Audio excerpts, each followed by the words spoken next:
Hello, welcome you all to our lecture series. In this lecture series, continuation to the previous class, today we will study about some dynamic properties of soil. These are mainly the important dynamic properties. Okay, some dynamic properties of soil. In here, generally we will discuss about one is your soil crusting, another one is your soil consistency, another one is your soil plasticity. Okay, another one is your soil compaction. Okay, these are the dynamic properties.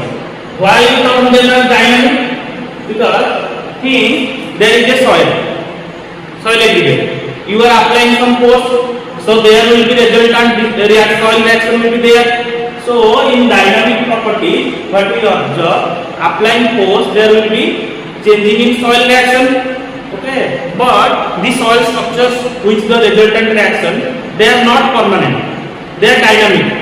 They are like for a certain period of time they will change. So that's why they are called as dynamic properties. And if we generally see the soil consistency and plasticity, we can say rheological properties. Rheological properties. Why? Because as you have seen in dynamic properties, there will be application of some force, so the resultant soil reaction will be there. But in rheological property, there will be involvement of moisture or water, we can say. At various moisture contents, there will be different soil resultant reaction. Okay, this will be discussed individually, one by one. So first, if we discuss soil crusting, there are many definitions available. But I think we will study the soil physics course by doing figures or graphs, so that it will be easier for you to understand, also to remember for a long period of time. Consider this is a soil, we can say that bare soil. Okay, presence of, we can say it as bare soil. So in bare soil, the aggregates are unprotected, or we can say the lower, due to lower organic matter content, consider this is the soil. These are the aggregates. They are not well aggregated on disturbed aggregates. So like found in aggregate in single aggregates, it is generally observed in area and semi-arid regions. Area and semi-arid regions.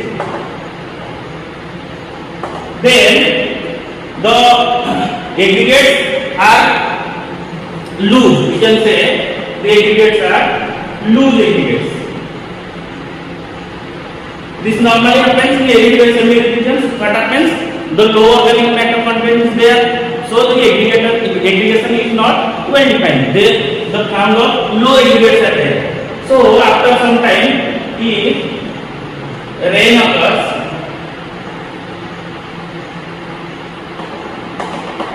now in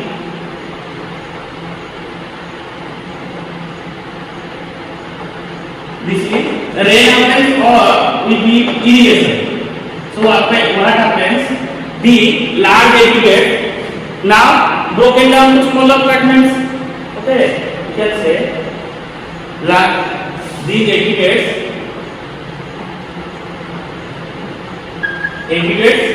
now break. So what will happen?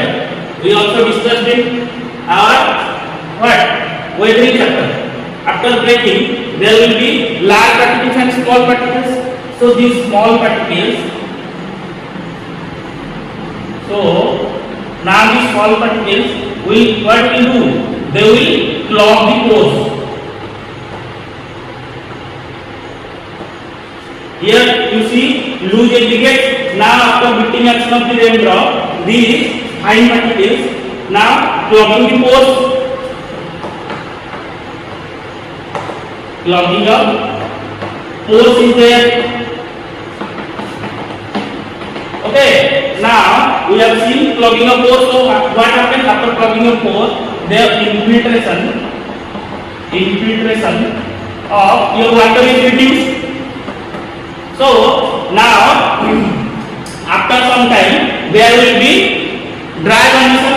So after rapid drying, what happens? This will form a clay skin, or we can say sealed pores. Okay, sealed. Now you can see this thin film, okay, acts as a clay skin or blocks the water movement or any germination of seeds. So here the ball density increases. Okay, very simple. You just try to understand. Earlier, what was there? The loose aggregates were there. Then they were breaking down by wetting. After wetting, the finer particles now settle down between those pore spaces. Now this will form a seal-like clay structure. Okay. So in field that will block the movement of your water or infiltration of your water and air. So this will ultimately increase your ball density. So what is ball density? Or in another way, if you want to understand this, what is your ball density? It is mass of soil solid by total volume of soil. As we are now increasing the volume. Okay, so density is normally increasing.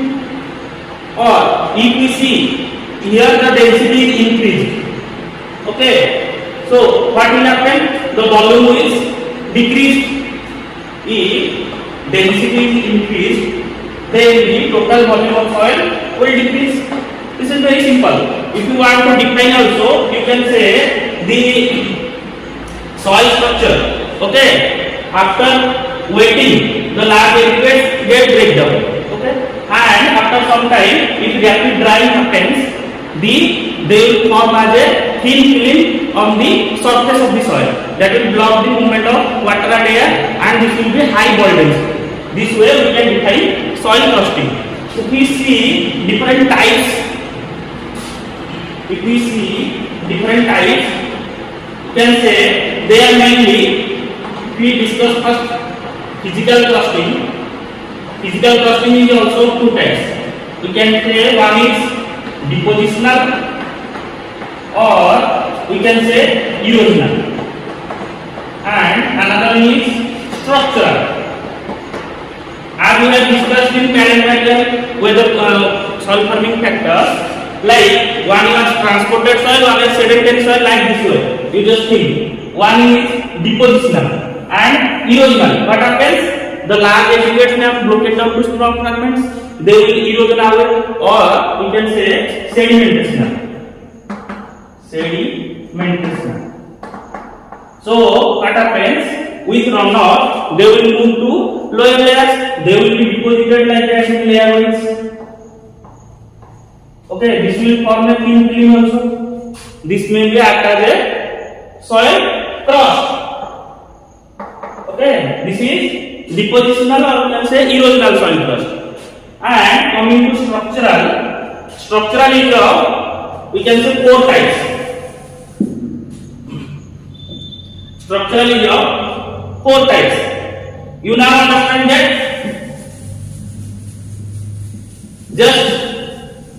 Just remember this figure. You will easily understand this chapter. This will be very easy. In structural crust, this will be four types. Like first one, we can say slaking crust. In slaking crust, we can see after drying. Okay, the aggregates now break down. You can see in this figure. Okay, we have seen in this figure that the large aggregates now broken down. So the finer particles will clog the pores and the air will escape. So this will form a unsheltered, we can say that will form a structureless structureless and compact layer on the surface. So this is called as slaking crust. You just visualize this figure which I have drawn earlier. That will be easier to remember this slaking crust. This is normally seen in cultivated soils.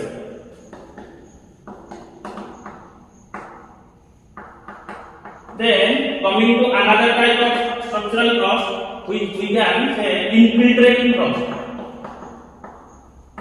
What happens, as we have seen, as these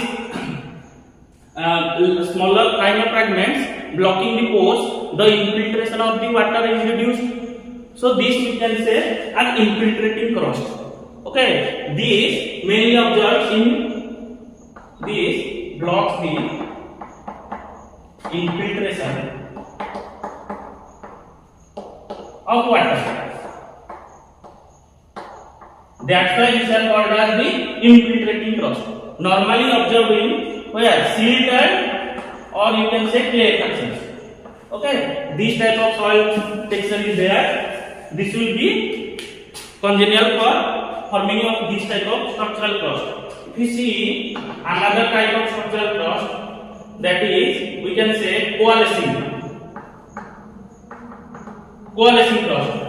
Now you just think about a bhorti soil in your central India or in some coastal regions. What happens? There will be more clay.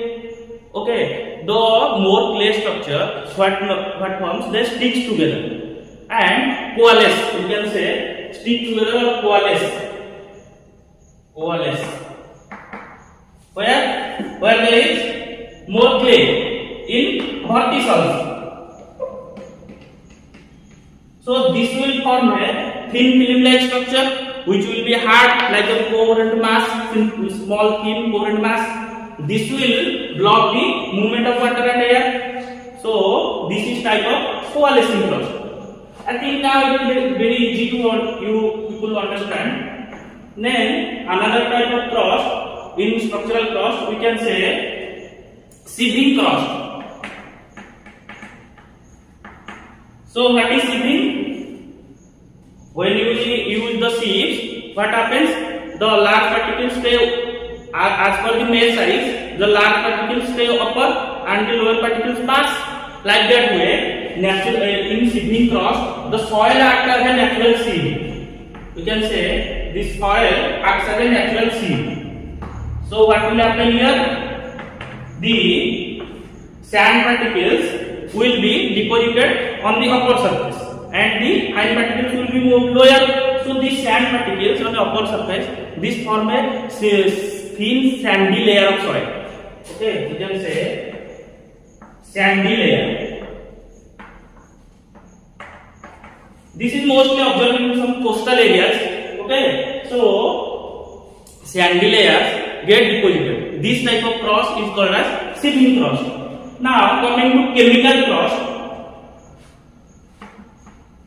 One we have discussed physical, that was two. One is depositional, another one structural. In chemical crust, we can say these are many types. Like you can say in your calcareous crust, or we can say calcic crust, or we can say saline crust. Your saline crust, alkali crust. This type of structures mainly develop in alkaline soils.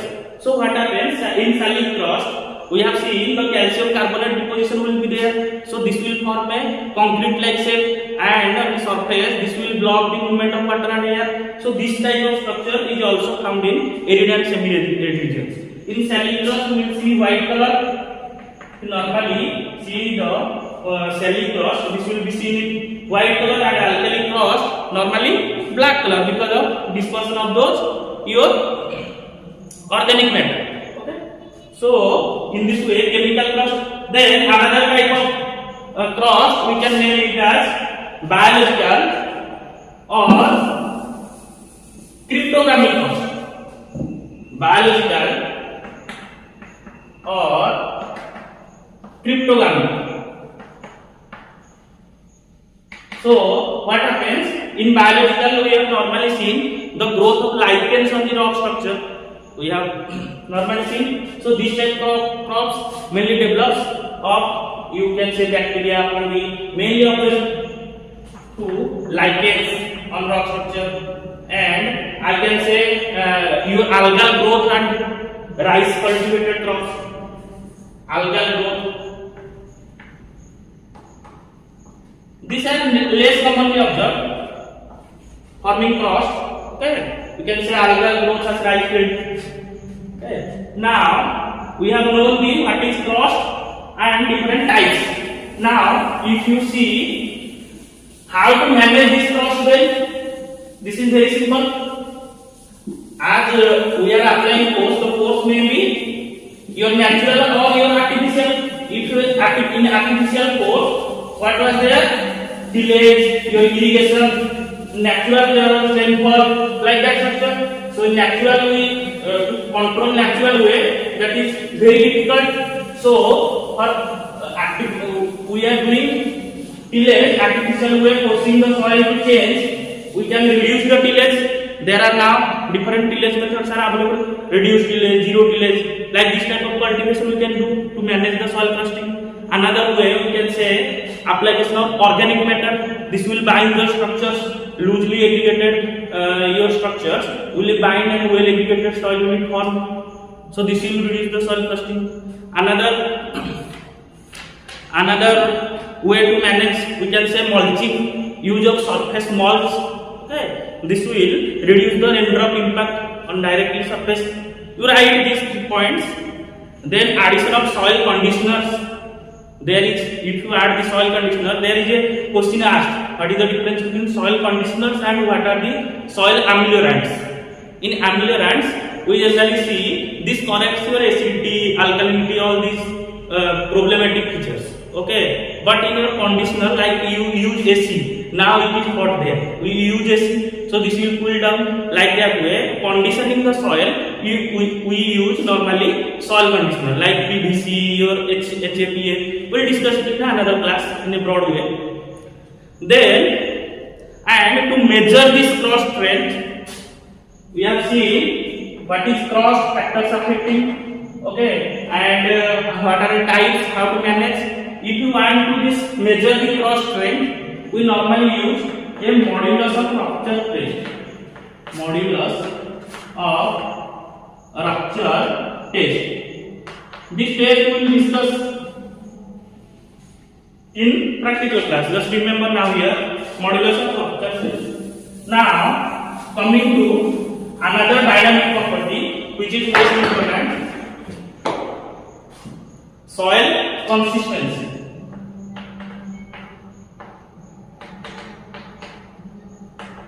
What do you understand by means of consistency? Consistency, we can say simply consider this is a soil bed. Okay, so if consistency, it has a strong consistency, you can say. Now consider this is a soil. Okay, soil structure, it is very consistent. So what will it will do? It will resist the applied force. If you apply moisture also at various constant, after adding so much of moisture, it is duster, it is not a soil material. Just consider, okay, from analytical point of view. If we try to break also, this will not break. So this is highly consistent. So simply we can say consistency is your resistance to change under applied force at various moisture constants. Moisture contents are constant. You can say, I have already told you these are the rheological property because we are studying these properties at various moisture contents. So what then to resist? What are the force act? There are two types of force mainly act. One is a cohesive force Another one is your adhesive force. I think this cohesive and adhesive force most of us understand. In cohesive, there is mainly attraction between the similar particles, like in water and water through hydrogen bonding, clay and clay through van der Waals force of attraction. This type of attraction is called as normally cohesive. And in adhesive, what? Dissimilar particles they attract to each other, like your clay to cations, water to clay, like that way. You can say these are the forces which helps the soil to resist under different applied forces. Simple. Now, as you have seen, there will be change in different properties based on the moisture content. So, we will plot a graph to understand the process of consistency. Let's draw a graph in y-axis. I am taking the moisture content. Your moisture content. And in x-axis, I am taking your volume change.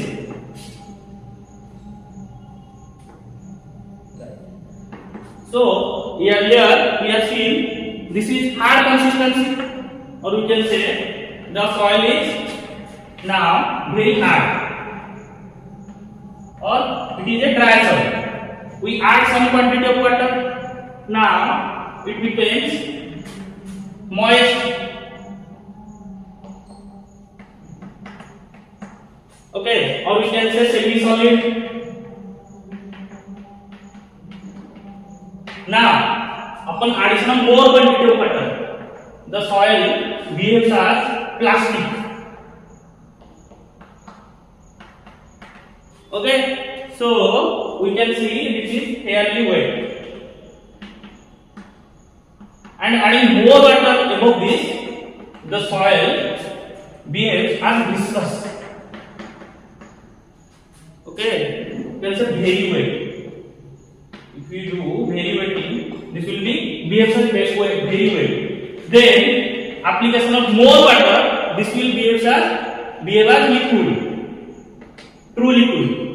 Okay, so this curve we can this was given by ICAR-NET in 1911 and 1912. So his papers, published papers. He defined 4 constants. What are the 4 constants? Let's see. This is one constant. This is the shrinkage limit. You can say this is your shrinkage limit. He gave 4 limits. Now we will see.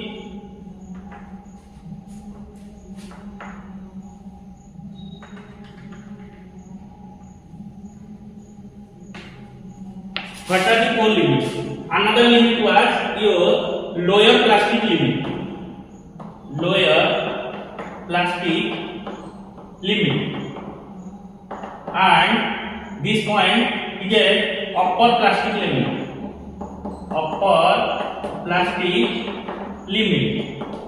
And this you can say flocculation limit. So let's try to understand. What happens? Earlier the soil was hard. Okay. Now we add some quantity of water. It becomes moist. So if at this point we said the shrinkage limit is that point above which the soil now becomes friable or behave as a semi-solid. Now the soil will be not broke down. In hard consistency, what will be there? The soil will be hard. It will be broke down. If you give pressure or force, this will be break down. Now the soil behaves in friable range. Okay. Now if you come to another point, lower plastic limit, upper this the soil behaves like as plastic, and lower to this the soil was friable, or we can say this is the best for agricultural cultivation. Okay. And if you add or in lower limit, we call it as what? Plastic limit. because above this point the soil now behaves like a plastic. So this is the plastic limit, and we can say this is liquid limit, because below this the soil was behaving like a plastic, and above this limit the soil will behave just like a viscous flow. Okay, and if you see, I am giving 1, 2, 3, 4, 5. There are 5 consistencies. If you write down, one is your hard consistency. Okay, another one is your what? Your friable consistency. Third one is your plastic consistency. Fourth one we can say sticky consistency. Fifth one becomes your viscous consistency. If you see some properties of hard consistency, first property you can say pF. What is pF? pF is simply you can say the force with which the water is held. Okay. Now we will study in detail in soil water. What is pF? How to calculate all these things. Just now remember, with more force. So in hard, the force will be more, because less water will be there. So more force or more tightly it will be held. So pF is more than we can say 4.5. In friable consistency, the pF becomes 2.8 to 4.5. Okay, and in plastic consistency, here the value rise between 0.5 to 2.8, and in your sticky consistency, this value lies between 0 to 0.5, and in viscous, now this flow as it can be said simply as 0 or less than 0. The pH value is 0, and earlier we have discussed how the cohesive force act. So if you see this hard consistency, there may be the cohesion was main. If you see hard consistency, the particles are present because of their cohesive nature, and if you come to friable range, the soil will be in only of adhesion because of adhesion. The force which acts, we have already told how this, because of this force they will resist. So here the cohesion force is more pronounced, here the adhesion. Here both cohesion and adhesion. So now the water starts flowing, so there will be no force. Okay, very simple. And another thing, if we see tillage, these are some properties to which we will see the soil consistency. If you see tillage, as we have seen, it was hard. So during tillage, what will be there? The beds will be now converted to clods. So in hard consistency, there will be clod formation. Okay. So and coming to the friable, this is the most desirable by the farmers. Okay. We can say this condition is optimum for tillage. Okay. And coming to plastic. This plastic range, this will be very difficult for farmers to work. You just imagine horticulture. The tillage activities is very difficult. So we can say development of puddle soil is there. But puddle soil is desirable for rice crops. So this, if you manage this plastic soil, this can be also useful. Okay. And coming to sticky, there the soil just sticks. The instruments which are used by tillage, they just sticks. Very simple for tillage, and in viscous they will start to flow. This is very normal. And another point, if you see, Atterberg gave 4 limits. What are they? One is your, I have shown you in this figure only. In soil physics course, try to draw as many as figures and as many solve as many as problems possible. That way you can understand and remember soil physics course easily. Okay. So the 4 limits, what are they? Shrinkage limit, your lower plastic limit, and your upper plastic limit. Another one is your population limit. And he, along with that, he gave 2 constants. What are they? We can see here the difference between this lower plastic limit and your upper plastic limit is called as plasticity index. I am writing down here. If we see plasticity index, this is the difference between upper plastic limit and your lower plastic limit. This plasticity index, if more clay content is there, generally it goes above the 25%. So the soil tillage will be very difficult to do. Okay, just remember these points. And if you see another constant, which is shrinkage constant, we can if you take the slope of this curve, okay, this is the slope of shrinkage limit to lower plastic limit. We can say another first one is your plasticity index, one constant. Second constant is your shrinkage ratio.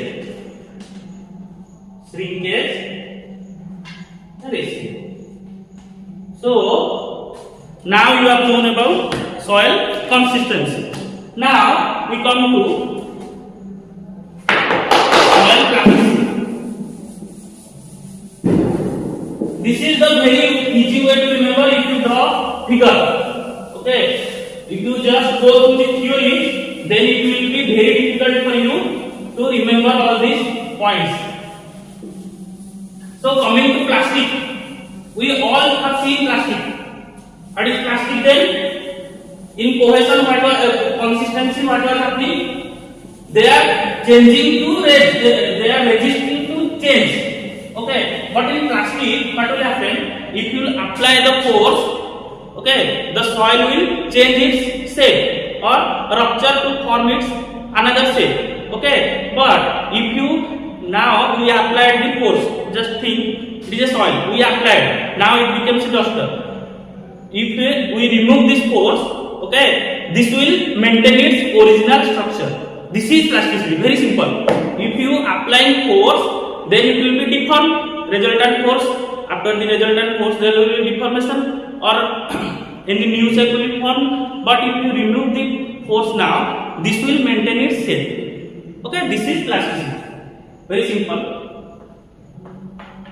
Plasticity. To understand plasticity, we will compare it with viscous flow. Let's draw a figure to understand this plasticity in a better way.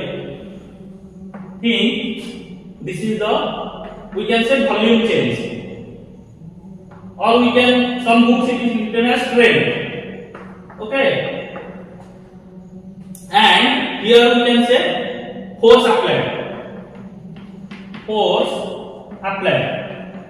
or in scientific terms you can write it as stress.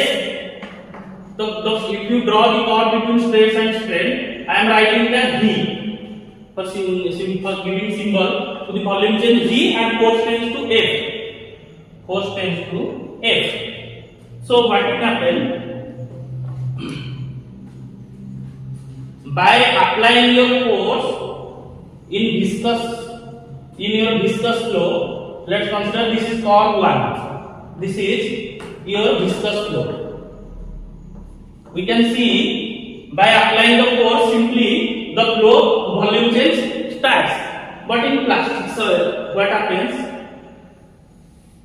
In plastic soil, what happens?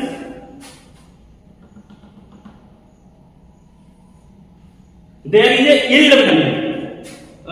You simply, this is for B, we can say plastic flow.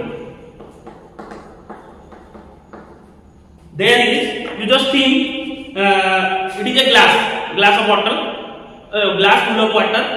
I am just tilting. So what will happen? The water will normally start to flow. But if you think of your toothpaste or any your ketchup, you normally press that toothpaste. The toothpaste will not come out. If you slightly press it higher, if you give more force, this toothpaste will come out. So this minimum threshold level is called as yield value. This minimum threshold level is called as yield value. Now I think you may understand what is plastic flow. In normally the viscous flows are, we see water, your oil, all these flow viscous properties. But in plastic flow you can see in case of your toothpaste, your ketchup, all these things, so the plastic property. So if you give first if you see the first one, the volume, okay, application of force, the volume change directly happens. So volume change is directly proportional to force applied. If we give normally if they are directly or indirectly proportional, we give them a constant value. Here we attach a constant K mu. Here we know this is the volume change, this is the force applied of stress. So if you see a constant, we can say this is the coefficient of mobility, or we can say fluidity. Okay, very simple. Now in case of this is in viscous solid, we can say this act as Newtonian fluid. It acts as, during plastic flow, this acts as Bingham liquid. These type of questions are asked and students get confused. You just understand here and get your concept clear. Now, if you see here, some yield value are there. If for yield value I am assigning a symbol small f. Okay, for yield value I am assigning a symbol small f. Then the V will be proportional to f minus f. Capital F minus small f. Capital F for force applied, or stress, or small f is your yield value, or that threshold value minimum required for the flow to start. Like that, viscous fluid. Now, up to now, the threshold value is required. Now they will flow like a viscous fluid. Okay. So this is, if we here write this reaction, this equation becomes like this way. Okay, this acts as a, or B acts as a Bingham liquid, and here or 1 acts as a Newtonian fluid. Now you can say this plasticity is clearly understood. There are many things, but if you understand through this graph, this will be your long-term memory. Okay. And if you see, for plasticity to happen, the minimum clay content required is more than 15%. If the clay content is less than 15%, then the plasticity will not happen. Okay, remember this most important point. And to quantify this plasticity is normally observed where? In your shrink or swell soils. Okay, in normally vorticals. So to quantify shrink and swell, to quantify your shrinking and swelling property in soil, we assign a index known as coefficient of linear extensibility. You just write, I am not writing here, coefficient of linear extensibility. So what is called? That is ln minus ld by ln. What is ln? When the soil is fully saturated, we can say the wet soil. When the soil is fully saturated, the length of the soil is called as ln. And that similar soil, if you dry, this is called as ld. So with this coal value, we can give some ratings. If the coal value is less than 0.3, we can say less swelling happens. Simple. If the coal value is 0.03 to 0.036, we can say the soil is showing moderate swelling sinking properties. We can say this soil is showing moderate swelling and sinking property. If this coal becomes more than 0.6, now the shrinking and swelling capacity or the effect of clay will be more. So it is the high, or we can say more. And if you see, if the coal index is increasing more than 0.9, there will be presence of more 2:1 clay minerals. Okay, like your montmorillonite, smith type, this type of clay minerals normally dominate. Remember these points. Now we have discussed about crusting, consistency, plasticity. Now another important property is there, dynamic property. We can say soil compaction. So normally what happens in compaction?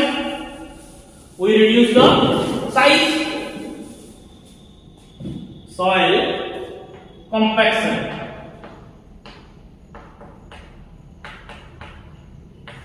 If you see aggregated soil is there,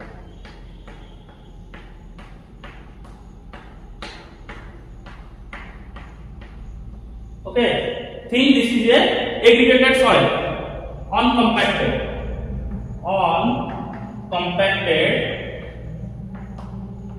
aggregated soil. Now you want to give it a compacted soil. So what you will do? You will apply some force. So what will happen? This particles will come nearer. So what will happen? The pore space now is reduced. Among them, it was air, water, all these things were there. You now understand. This was pore space. Where there was water and air. If you are compacting, then the pore space will be reduced. If the pore space is reduced, then the ball density will increase. We have seen ball density is mass of soil solid by total volume of soil. If the volume of soil is decreasing, we are compacting, the volume of soil is decreasing, then normally what happens?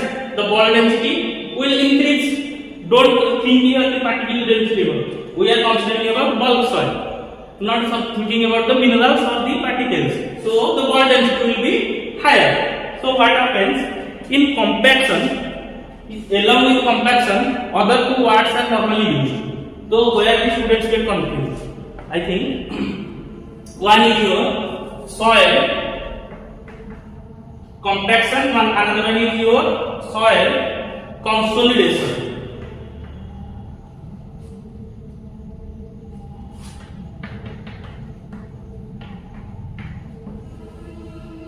In soil consolidation, what happens?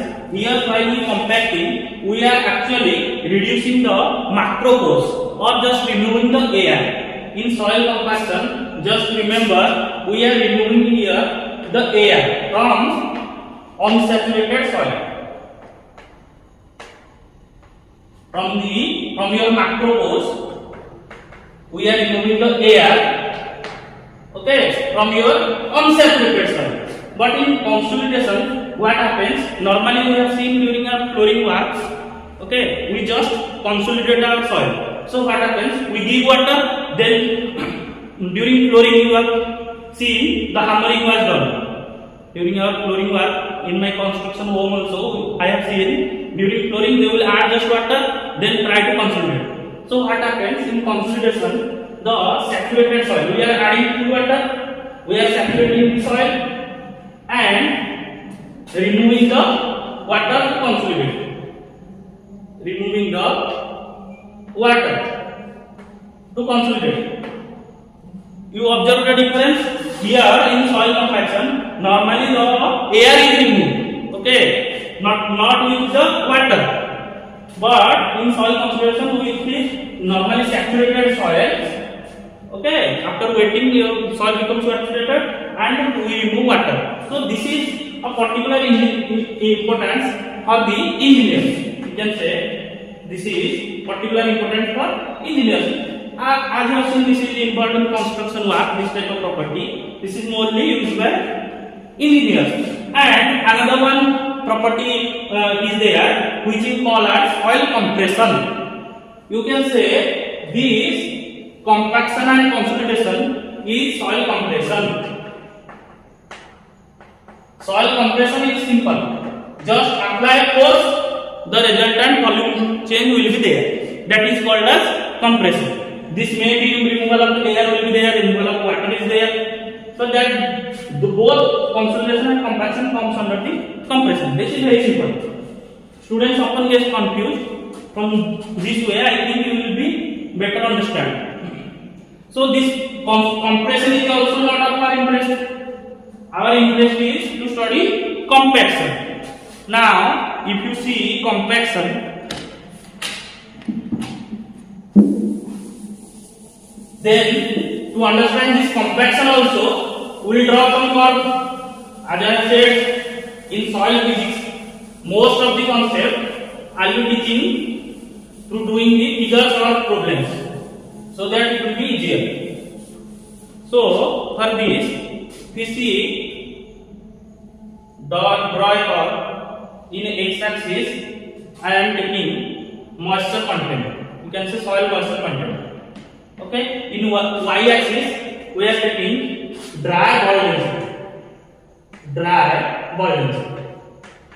Ball density unit you can write here, gram per cc like that, or megagram per meter. So if you see, this is a very hard. You consider this is a soil. This is very hard. You want to compact. This is very dry. No water is there. So what will happen? This will break. So in able to compact the soil, what will do? Add some water. If we add some water, there will be formation of some umbrella type curve. Okay. So what happens? As we increase the moisture content, the compaction will increase up to a certain point. Then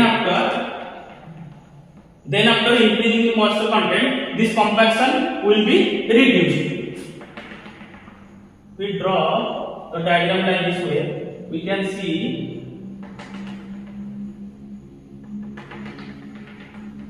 this is the maximum moisture content at which maximum compaction happens. We can also say it as total moisture content.